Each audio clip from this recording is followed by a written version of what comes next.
Estamos começando mais um episódio do Marcas em Pauta e hoje eu trouxe aqui conosco Gisele Grendene. Ela é sócia fundadora do Gisele Grendene Advocacia e especialista em direito de família e sucessões. A Gisele vai compartilhar muito conhecimento conosco hoje.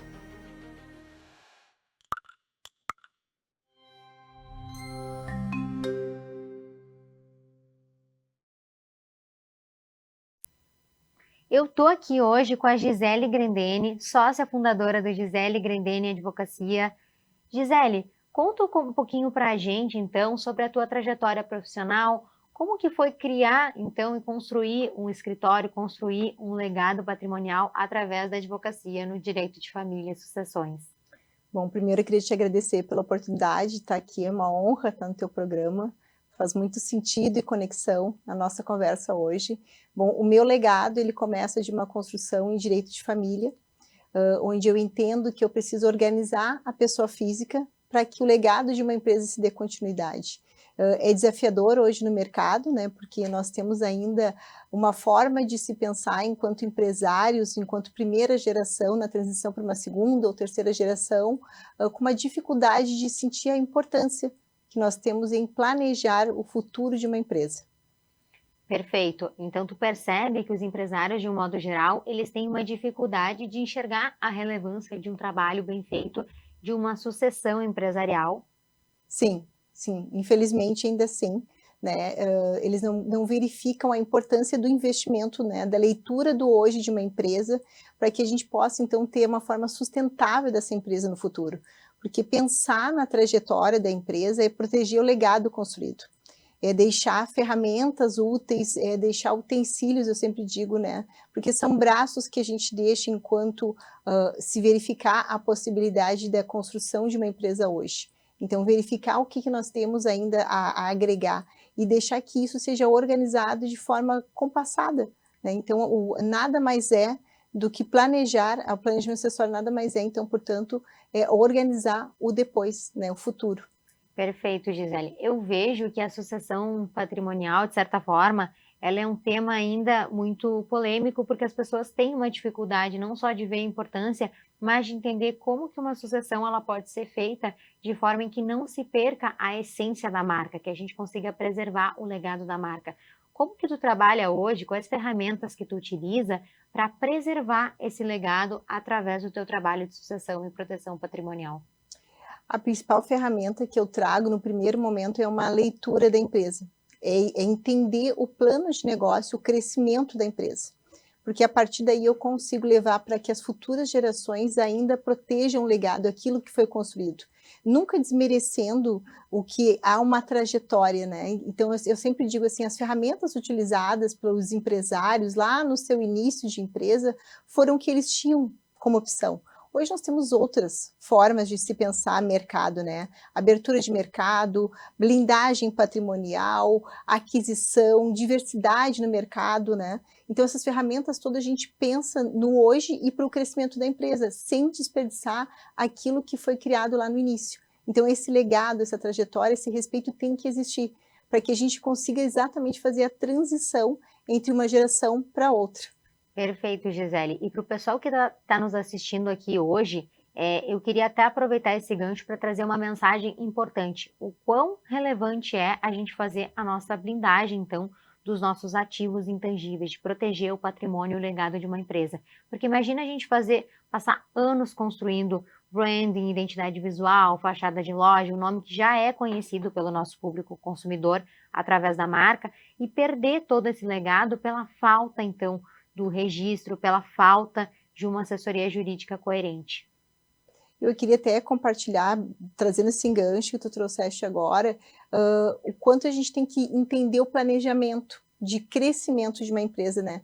Porque muitas vezes proteger a marca de uma empresa, no momento estanque dela, a gente tem que fazer a verificação do qual é o crescimento, qual é a projeção, se nós não temos que trazer outras blindagens agregadas, né?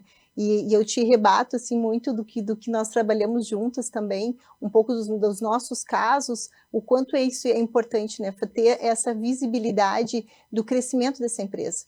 Porque quando a gente pensa numa situação em que nós estamos agora, e não conseguimos enxergar o depois, que é o crescimento dessa empresa. Muitas vezes a gente traz a desproteção dela.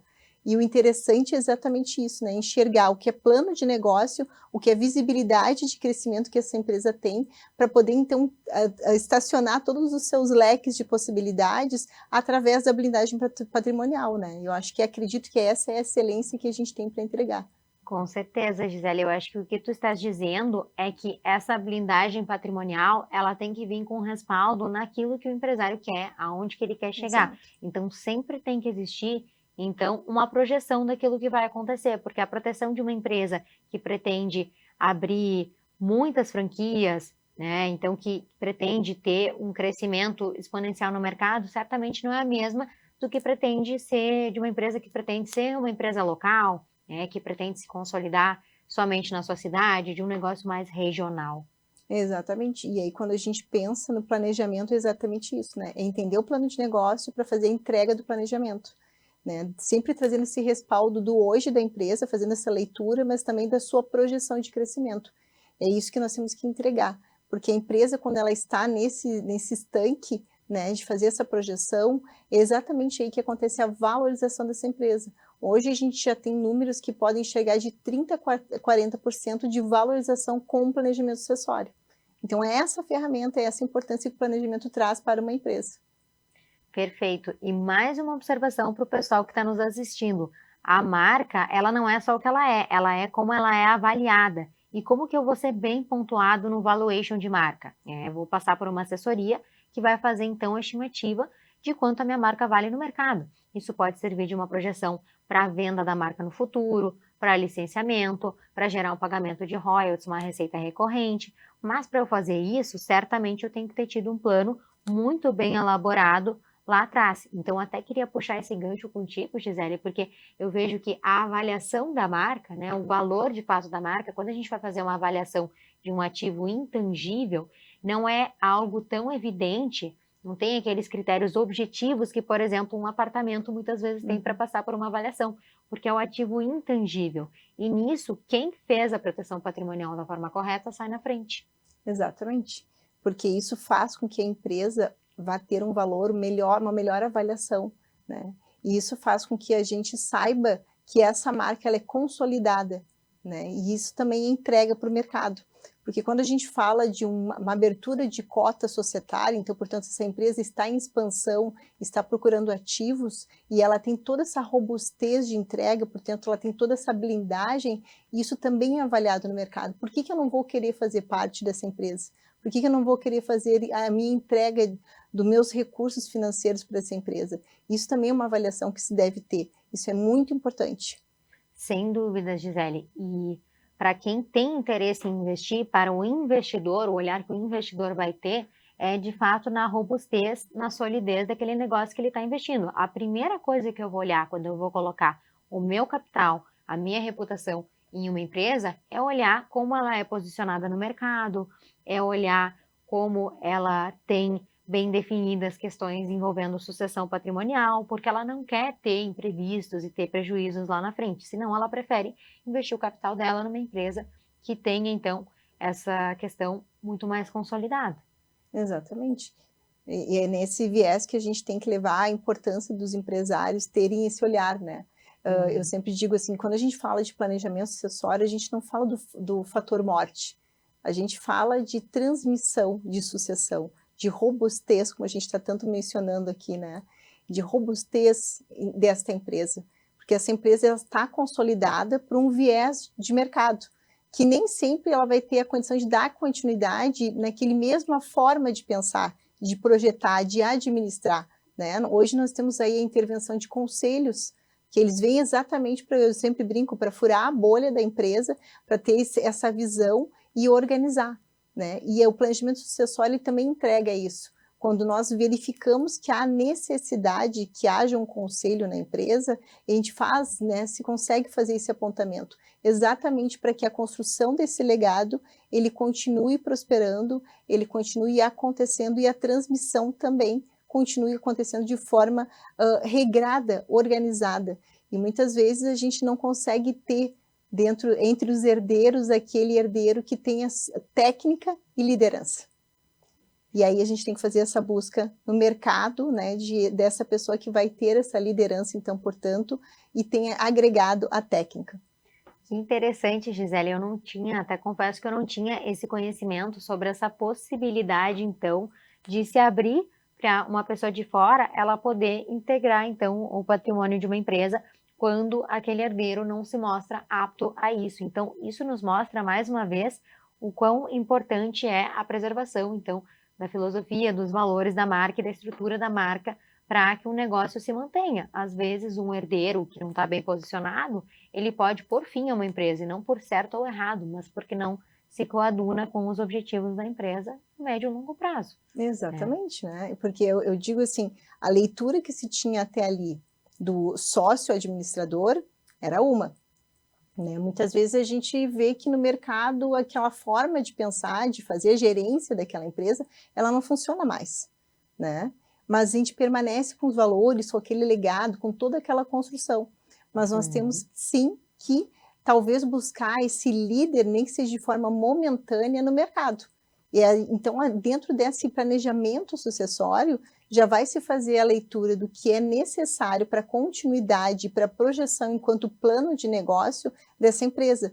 E vai se deixar estabelecido uma cláusula protetiva, blindada, cheia de detalhes, né, para que se faça a busca no mercado por esse profissional, exatamente para não acontecer nenhuma espécie de engessamento dessa empresa, para que ela realmente aconteça e ganhe no mercado a projeção toda que ela tinha, então, como projeção de construção da marca.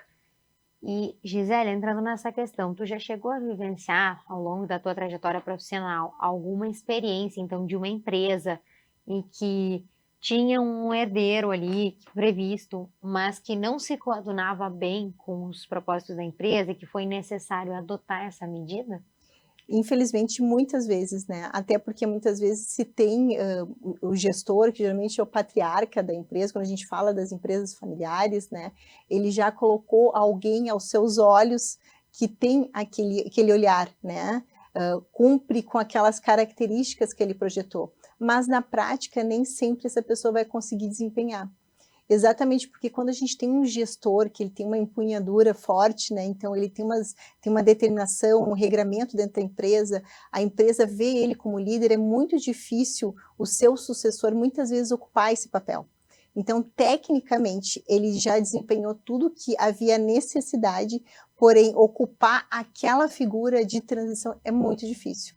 Então, eu sempre digo que muitas vezes a gente tem que ter alguém que faça essa transição, né? Eu digo que vá realocar, reacomodar a gestão da empresa, para que depois, então, ele consiga, aos poucos, tomar conta e desempenhar, porque eu sempre digo assim, muitas vezes a liderança a gente consegue fazer com que ela aconteça numa construção, né? Mas muitas vezes uma quebra de legado, assim, onde a gente vai ter alguém a ocupar o lugar de alguém que já está semi-pronto, semi-posto, né? É complexo, né? Até para a compreensão das outras categorias dentro da empresa, né? Os outros funcionários. Sem dúvidas, até porque vejo que ocupar uma posição de liderança vai muito além do que dominar a expertise técnica, lógico. Ter a técnica é essencial para a execução de um trabalho e mais ainda para poder liderar pessoas que estão executando aquele trabalho. Mas um líder, ele exige respeito, ele tem que ter aquela postura de líder, ao mesmo tempo que ele vai ser uma figura impositiva, ele precisa ter uma liderança saudável, uma liderança em que ele esteja, hoje se fala muito em feedback, então ele precisa estar aberto a feedbacks positivos, ele precisa saber passar um parecer negativo, passar as más notícias, assumir responsabilidades, e eu acho que essas são até algumas características que a gente chama de soft skills, né? Que muitas pessoas não têm como pessoa. Muitas vezes, como profissional, ela pode ter um conhecimento técnico naquele conteúdo, mas ela não tem o lado emocional, o lado comportamental que exige para aquela função. E dizem que tudo isso pode ser desenvolvido, mas eu ainda acredito que vem muito da pessoa, né? Tem muita coisa que não pode simplesmente mudar e transformar uma pessoa. Não sei se tu enxerga da mesma forma. Eu enxergo, e eu acho que é um dos problemas quando a gente fala da passagem de bastão, né, de dentro de uma empresa, é isso. porque aquele patriarca, aquele sócio administrador, ele visualizou em alguém a ocupar o seu papel. Nem sempre essa pessoa está pronta, e talvez ela nunca esteja. E isso é uma dor dentro da empresa, porque a gente às vezes não consegue fazer com que uma segunda geração vá ocupar esse papel. E aí nós deixamos para uma terceira geração, que é muito disso que tu falaste. É muito natural a liderança, né? A gente fala de comportamento, a gente fala de postura, a gente fala muitas vezes de uma liderança mais humanizada, que perde um pouco daquela liderança que se tinha da primeira geração. Tutorial. E é uma construção, né? Eu acho que é uma construção que se faz. E tá tudo certo, porque eu acho que isso também é uma transição da empresa. É dar um novo olhar sem perder e sem desconstruir o legado que se tinha até ali. Né? E isso também é uma tradução do inovar. Né? E muitas vezes na segunda geração não se consegue isso, porque está-se muito preso a querer suprir a necessidade do que se havia enxergado pelo gestor principal, que é o sócio fundador, né? Quando a gente tem esse recorte da empresa familiar, né? Mas então a gente muitas vezes vai encontrar na terceira geração, que ela já vai ter um outro viés, um outro olhar, ela está pronta enquanto técnica, mas ela também se desenvolveu ao longo do tempo, e é um expertise muito natural que seja um líder. E vejo, Gisele, que isso que muitas vezes pode ser tratado como algo negativo, pode também ser algo positivo, porque com as mudanças do mundo atual, pode ser que se exija por uma liderança com um perfil diferente, de terceira geração, como tu falaste, e que vai fazer isso de uma forma diferente, vai ter um olhar mais apurado para as novas tecnologias, para uma liderança e um exercício mais disruptivo das atividades. Então, apesar de todas as questões negativas, eu vejo a sucessão empresarial também com um viés muito positivo, um viés de crescimento, de avanço, de um novo olhar para aquilo que já existia, porque não há problema em reposicionar uma marca, isso não está errado. O problema é posicionar para o público errado, é eu passar aquilo que eu não quero. Agora, se esse reposicionamento ele é intencional, ele não só não é errado, como ele é correto, ele é assertivo. Exatamente. Me veio agora à mente, né, que nós temos alguns empresários que eles estão fazendo que as gerações passem por várias etapas da empresa, né? Exatamente para que ela possa, então, fazer a experiência de várias etapas. Então, vai ficar no setor de venda, vai ficar no setor de marketing, vai ficar no setor de compras, do desenvolvimento, né? Para que ela, então, se torne um líder. Para que todas essas pessoas, todos os líderes de cada setor enxerguem ela como um líder. Isso é uma transição correta, isso é planejamento sucessório. Né? Então, muitas vezes, é por isso que eu digo assim, a gente não fala só de planejamento sucessório enquanto esgotamento de vida, né? A gente fala de construção, de acontecer aos poucos, de acontecer uma espécie de transição. Em vida, né? Em vida. O planejar tem que ser em vida, né? O ideal é que, inclusive, esse gestor, ele saia aos poucos, ele vá tendo outros papéis, né? Como um grande conselheiro, alguém que vai, no momento de crise, ter uma tomada de decisão, né? Então, essa imposição ainda pode acontecer, porque também isso é saudável, a gente está falando também de fator emocional, né? Porque a gente não pode simplesmente cortar alguém que construiu algo que fez com que a empresa chegasse aqui. Mas é uma transição, e muitas vezes a transição ela acontece assim. Esse futuro herdeiro dessa continuidade dessa empresa, ele vai passar por todos os setores, vai se fazer um líder em cada setor para que um dia ele ocupe, então, o papel desse sócio administrador, né? Então, essa é uma construção saudável e fazer em vida, por que não? Com certeza, Gisele. E até, inclusive para o pessoal que está nos assistindo, entender a abrangência disso, né? Isso, para mim, é a visão 360, seja na sucessão patrimonial, seja na proteção dos ativos intangíveis, é necessário ter uma visão 360. Se eu não olho para o todo, eu não consigo simplesmente, eu vou formar uma opinião com base naquele nicho que eu vi, naquele pedacinho, então no setor que eu vi, e eu vou formar minha percepção com base nisso e não vou ter uma visão global. Se eu não tenho uma visão global, eu não tenho a capacidade de liderar. Então isso é uma abordagem que a gente traz, por exemplo, eu trago no meu trabalho, à luz da propriedade intelectual. Como que eu vou entender a dimensão de um ativo intangível se eu não sei o que vai acontecer, se alguém está utilizando a minha marca, se eu posso ou não utilizar aquele nome, se existe um segmento de atuação específico para aquilo, se eu preciso proteger algo a mais além do nome. Então, a visão 360 é aquilo que nos permite fazer uma leitura correta das coisas. Eu queria também trazer um recorte aqui que me passou, né? O quanto é importante, talvez, a gente trazer para os empresários, deixar que a sua sucessão cresça, né? No sentido de apresentar projetos, se desenvolver, fazer parte, né? Porque é bem isso que tu disseste agora, né? Talvez uma visão engessada desse momento da empresa não enxergue toda a potência que tu tens, inclusive para entregar com o teu trabalho uma empresa, se tu não faz com que esse legado ele se transforme, né? Ele apresente o que é de sua criação, porque eu acho que também isso faz parte, né? A gente sabe que empreender, ser empresário é se arriscar, e muitas vezes o que parece novo hoje, daqui a pouco se torna o normal do amanhã, né? Então, por que não arriscar, às vezes, ser audacioso ao explanar projetos e um crescimento mais, digamos assim, robusto, né, para uma empresa? Então, isso também faz parte de um legado, né? Permitir que aconteça.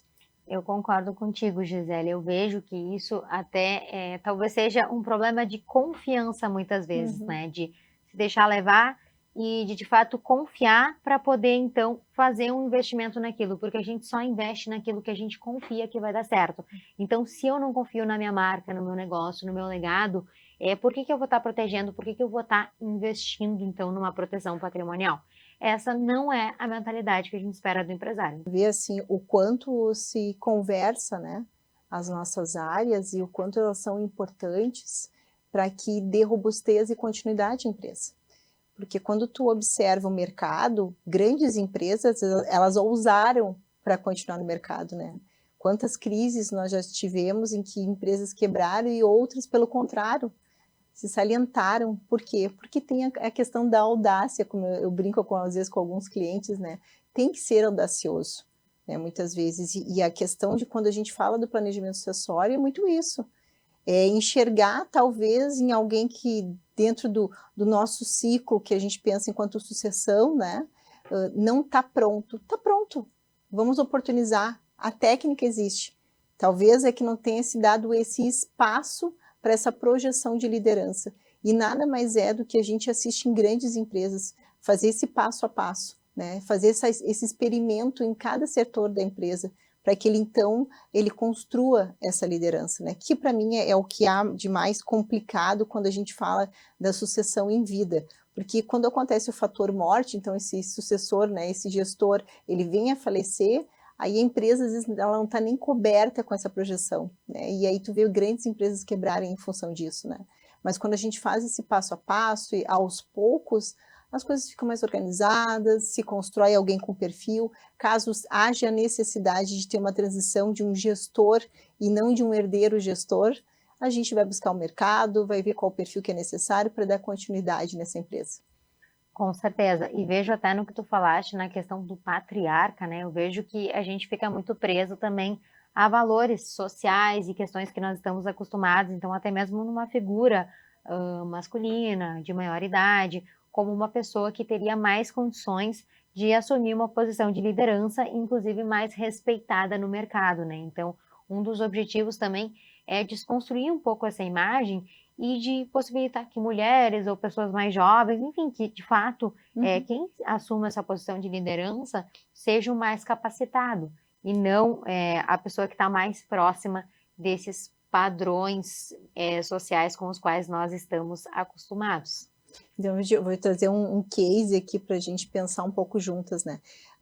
Eu estou fazendo uma questão de uma transição numa empresa onde ele já está com 78 anos, né? Ele é uma pessoa jovem para o mercado que ele atua, tá? Porque nós temos um segmento centenário já de gestores na área dele, e ele escolheu uma neta para suceder. E foi um problema de ruídos, né? Primeiro porque é uma mulher, ela é jovem, ela tecnicamente ela está pronta, né? E ela tem o posicionamento de líder. Inclusive, quando é incrível, quando nós estávamos em reunião, a postura que todos os funcionários fazem quando ela está. E ela é uma gestora nesse perfil que a gente estava falando. Eles respeitam ela. Exato. E ela tem um perfil de gestora humanizada. As pessoas reconhecem, compartilham coisas com ela, compartilham ideias com ela e ela não descarta nada. sabe? Então, ela tem uma gestão moderna, uma visão de crescimento Ela da empresa. filtra, né, o conhecimento, ela vai Exatamente. pegar, ela vai compilar aquelas informações e vai fazer um filtro. Eu acho que esse é o papel de um líder também. Todos precisam se sentir ouvidos, né? Toda ideia é válida, mas ao mesmo tempo ele precisa filtrar e tomar as decisões mais assertivas para cada momento. Então, eu entendo que esse que é o perfil esperado do líder, e se esse perfil ele foi encontrado, então, numa neta, que bom que se encontrou essa pessoa que tem a capacidade de exercer essa posição e dar continuidade ao patrimônio e o legado da empresa da forma como ela quer ser percebida, né? Como bem o avô percebeu. E isso traduz muito a marca, né, dessa empresa. Porque Sim. a partir de uma gestão feminina, que já vem de anos de uma gestão masculina, de um avô, que ele sempre fez a gestão, os filhos sempre ficaram ali, alguns não seguiram nada que pudesse ser agregado à administração da empresa, né, foram ter profissões bem, não nada semelhante que pudesse ali estar na gestão, mas ele deu continuidade na empresa. E ele, então, ele escolhe ela, mas nesse momento tem muitos ruídos, né? Porque se tinha uma outra expectativa de escolha por parte dele, outra indicação por parte dele, mas a escolha dele foi pela neta. E aí entra o meu trabalho, porque eu vou dialogar para poder acomodar também essa família, para que na ausência total dele ou na saída, né, de uma forma estratégica vai acontecer, e essa família não se desfaça. Porque não é essa a intencionalidade, né? Quando a gente está dentro de uma empresa familiar, que aconteça um ruído desse tamanho e que as pessoas fiquem incomodadas com essa transição, né? Porque tinha uma expectativa de estar em tais lugares e tais posições, e elas não vão ocupar porque não foi dentro de uma expertise enxergado que havia essa possibilidade.